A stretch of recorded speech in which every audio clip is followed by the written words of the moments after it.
The Swedish Model. Why partial criminalisation of sex work will not help sex workers or South African society.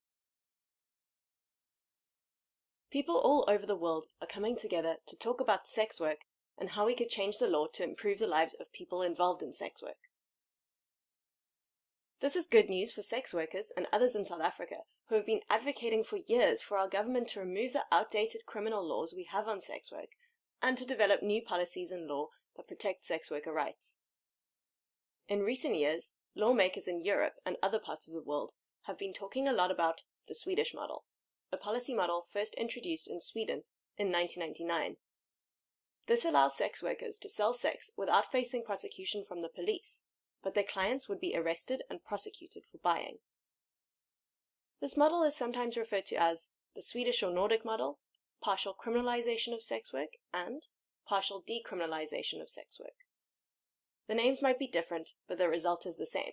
People who buy sex are arrested, and those who sell sex are encouraged into exit or rehabilitation programs.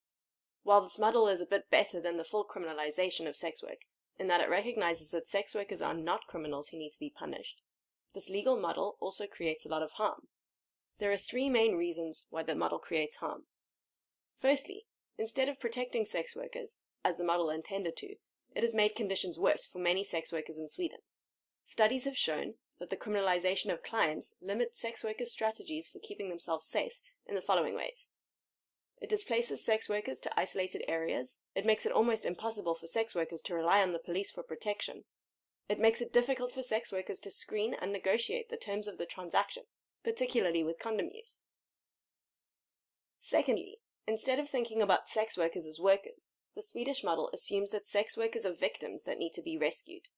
Sex workers' clients, almost always men, are demonized and cast as criminals who need to be punished because they would like to have sex and they're willing to pay for it.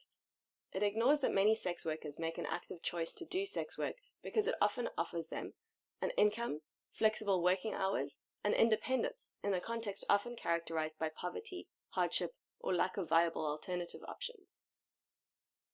Laws like this limit the freedom and livelihood of sex workers, portray clients in a bad light, and criminalize adult consensual sex. Lastly, there is little evidence that the Swedish model has worked. Although lawmakers in Sweden argue that it is a great success, studies show that not much has changed.